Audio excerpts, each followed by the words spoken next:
137 votes. That's the margin by which DMK's J. Karunanithy won Thiyagarayanagar in 2021. Not 1,37,000. Not 13,700. 137. That's fewer people than a single floor of a Nungambakam apartment tower. And Thiyagarayanagar isn't an outlier. It's a warning. Katpadi was decided by 746 votes. Madakurachi by 281. Tenkasi by 370. Jolarpet by 1,091. Darapuram by 1,393. Utharamur by 1,622. 39 seats in this election will be decided by fewer than 5,000 votes. That's 1 in 6 constituencies where a single neighborhood's mood on polling day decides who governs Tamil Nadu. And one man, who was filling stadiums as a movie star 18 months ago, could decide who wins all of them. His name is Vijay. His party is 3 years old. The latest survey says he's polling at 24.7%. We analyzed all 234 seats. Every margin, every caste arithmetic, every welfare scheme, every swing.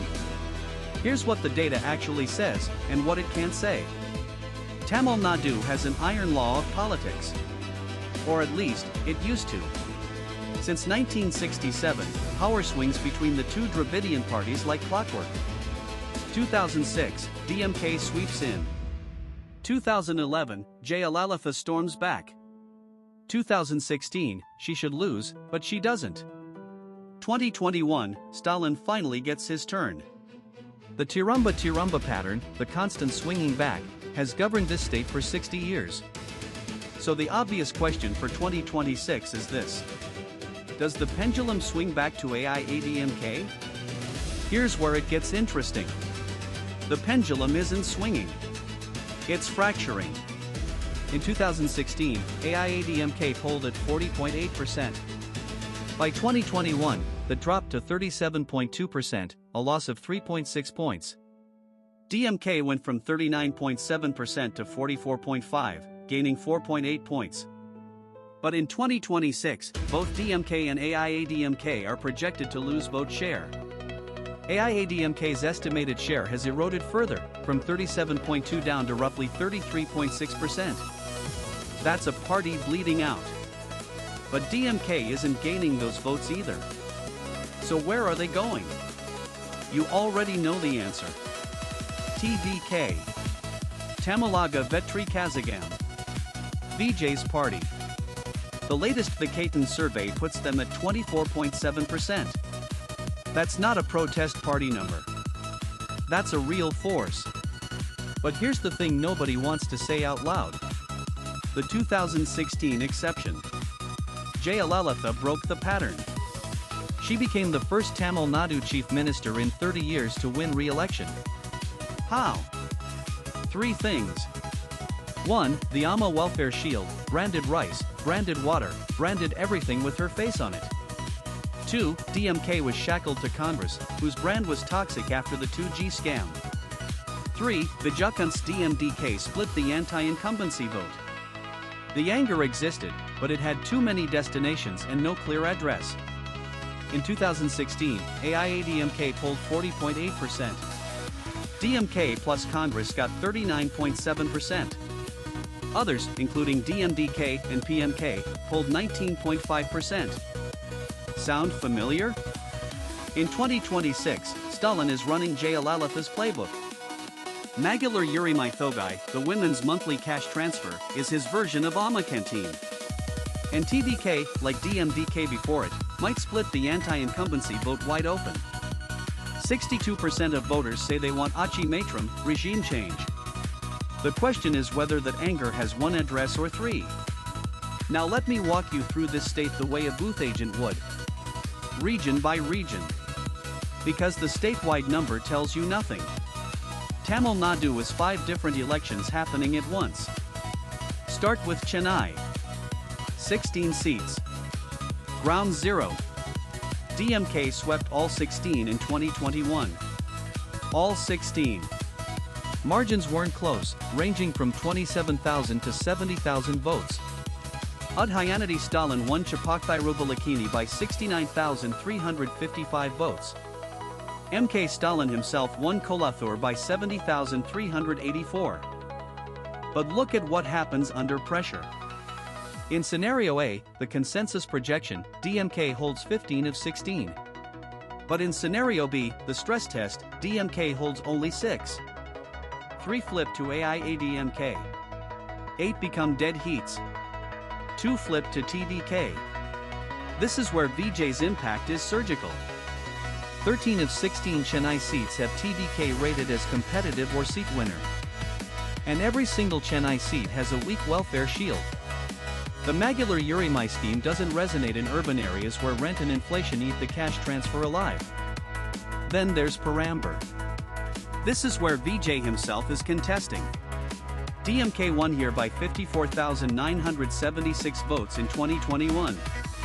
Star power erasing that kind of margin sounds impossible, until you see that the data rates it as a seat winner for TVK. Dr. Radhakrishnan Nagar next door carries the same tag. Chennai is where the old Dravidian duopoly faces its first existential urban test. Now zoom west to the Kongu belt. 60 seats. Salem, Erode, Coimbatore, Tirupur, Namakkal. This is AIADMK country. Edapati Palaniswamy won his home seat Edapati by 93,802 votes. Avinashi went AIADMK by 50,902. These aren't victories. They're demolitions. Even under the stress test, AIADMK holds 40 of 60 Kongu seats.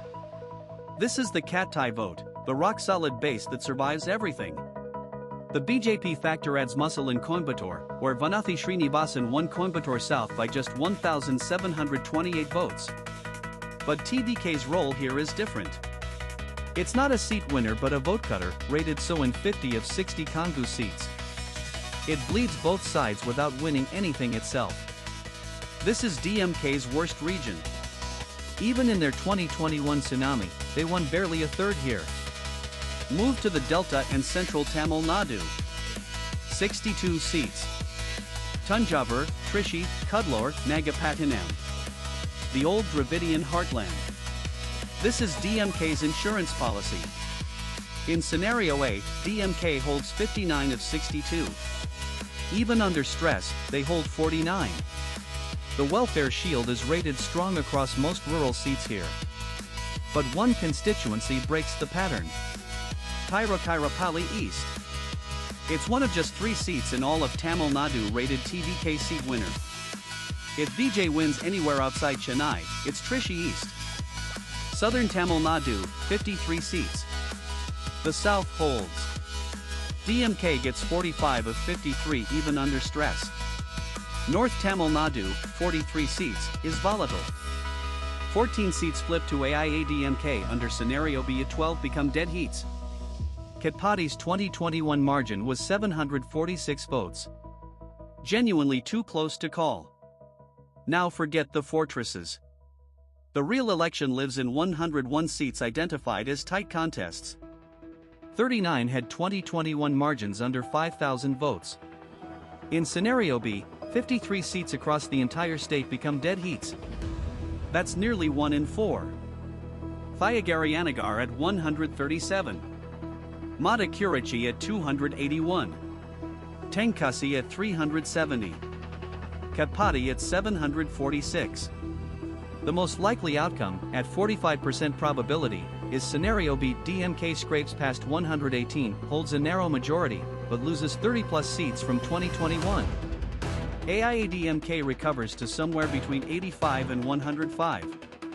TVK wins 3 to 8 seats. Not a revolution, but a statement. Under Scenario A, at 35% probability, DMK wins comfortably with 135 to 155. Under Scenario C, at 20% probability, Tamil Nadu gets a hung assembly with DMK below 118. Now here are 4 things the mainstream narrative is missing entirely. Number 1. The welfare shield paradox. DMK's Magular Urimai Thogai protects them in rural seats. It's rated strong across the Delta and most of the South. But in all 16 Chennai seats, the welfare shield is rated weak. Every single one. The women's scheme doesn't insulate DMK where rent, inflation, and the drug menace anger are highest. Chennai is DMK's blind spot. And TVK knows it. Number 2. The no credible alternative lock. This is the paradox that saves DMK. In seat after seat, anti-incumbency is rated high, but the credible alternative column reads no clear alternative. AIADMK is too eroded. TVK is too untested. The anger exists but has no confident destination. DMK wins not because people love them, but because people can't agree on who to replace them with. This is exactly the Jayalalitha 2016 dynamic, replaying 5 years later with different characters. Number 3. The PMK split grenade. The Veneer community's political split, Ramadas Sr. aligning with Sasikla, Bhumi Ramadas staying with AIADMK, turns North Tamil Nadu's 43 seats into chaos. At least 5 to 8 seats flip to DMK purely because the Veneer vote fragments 3 ways. Ponneri, Sri Perumbudur, Ranipat. These are seats where DMK wins with pluralities, not majorities. Number 4. The Karur tragedy shadow. 41 people died at TVK's September 2025 rally in Karur. Does it create a sympathy wave, the way tragedy can crystallize a mandate? Or does it raise questions about organizational competence for a party so new it couldn't manage crowd control? October surveys showed TVK at 3%. By November, after the sympathy wave kicked in, they hit 6%. The tragedy may have paradoxically launched the very momentum that now threatens DMK. Now we come to the part that keeps DMK strategists awake at night. Not the data we've shown you, but the data that doesn't exist yet. Look at TVK's vote share trajectory over the last 6 months. 3% in October. 6% in November. 8% in December. Then the acceleration begins. 14% in January, when Vijay announces solo 234, all seats, no alliances. 18% in March, when his candidate list drops and surprises everyone with credible names. And then 24.7% in the latest Vikatan Survey, conducted in early April. This is not linear growth. From January to April, 3 months, TVK's share nearly doubled. That's exponential phase momentum. The kind you see in viral phenomena, crowd psychology tipping points, and occasionally, electoral earthquakes. Here's what matters. Every survey was conducted 5 to 10 days before polling day on April 23. No survey captures last 72-hour momentum. If the acceleration curve holds for the final 5 days, and there is no law of physics that says it must stop, the real number on election day could be 27 to 30%. At 24.7%, TVK wins about 3 seats under first past the post, the cruelest electoral system for third parties. Votes spread thin, victories don't follow. But first past the post has a tipping point. At 28%, the math changes. Triangular contests start breaking TVK's way in urban and semi-urban seats. At 30%, we're looking at 15 to 20 seats and a genuine hung assembly scenario with 30 to 35% probability, not the 20% the base data suggests. Remember BJP in Uttar Pradesh in 2014. Surveys gave them 35 to 40 seats out of 80. They won 71. 42% of the vote converted to 89% of the seats. Or MGR in 1977. An actor building a party from scratch. People said he had crowds but no cadre, rallies but no booth strength. He won 130 seats. But also remember DMDK. Vijayakanth polled 8% in 2006 and won 1 seat. 1. Kamal Hassan's MNM got 2.7% in 2021 and won 0. The difference wasn't popularity. It was distribution. MGR's votes fell in the right booths, in the right proportions. Vijayakanth spread like a thin coat of paint, everywhere visible, nowhere thick enough to win. TVK's projected vote distribution shows dark concentrations in Chennai and Trichy, thin pink everywhere else. The question on April 23 isn't whether Vijay has support. The Vikatan Survey answers that he does. The question is whether that support is concentrated enough to win seats under first past the post, or spread too thin to do anything except dent margins and hand DMK narrow escapes. Is Vijay the next MGR, the actor who rewrote electoral math and created a dynasty? Or is he the next Vikatan, the star whose crowds never converted to constituencies? The rally says one thing. The booth says another. And in Tamil Nadu, the booth always wins. Until one day, it doesn't.